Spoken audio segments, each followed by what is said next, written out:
दिवाळीला बळीराजाला मदत व्हावी या हेतूनं हिंगोली शहरातील अधिकारी कर्मचाऱ्यांनी मिळून झेंडूची फुलं हे अभियान सुरू केलेलं आहे।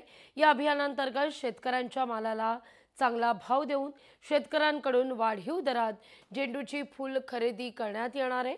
या सगळ्याचा आढावा घेतला आपले प्रतिनिधी गजानन वाणी यांनी।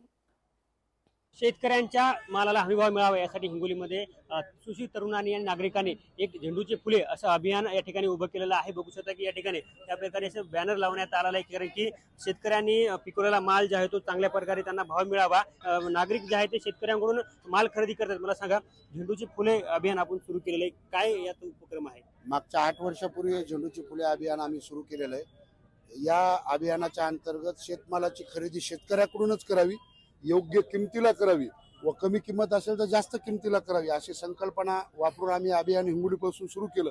आज परभणी, नांदेड, नाशिक, वसमत, सेलू, पुणे अनेक महाराष्ट्रातल्या जिल्ह्यामध्ये राबवलं जातं। अण्णा जगताप यांनी जो उपक्रम सुरू केलेला आहे 8 वर्षापूर्वी, त्यांच्या सोबतच आम्ही हिंगोलीमध्ये ही खरेदी करतो। शेतकऱ्याच्या मालाला कुठलाही भाव न करता ती खरेदी करणे याचा हे ध्येय आहे। आपण कुठल्याही दुकानात गेल्यानंतर कुठलाही भाव न करता खरेदी करतो, त्याचप्रमाणे शेतकऱ्याचा सुद्धा आपण हे खरेदी करावं आणि त्यांच्या प्रति समानुभूती, सहानुभूती दाखवावी, याच्या मागचा हा उद्देश आहे। आपण बघितलं की मोठ्या प्रमाणात जे आहे ते हिंगोलीत सध्या झेंडूचे फुले अभियान सुशिक्षित जे आहे ते नागरिक राबवताना पाहायला मिळतात। कोणताही भाव न करता शेतकऱ्यांकडून जे आहे ते माल खरेदी करताना पाहायला मिळतात। कॅमेरामन राजेश सोबत गजानन वाणी, लोकशाही मराठी, हिंगोली।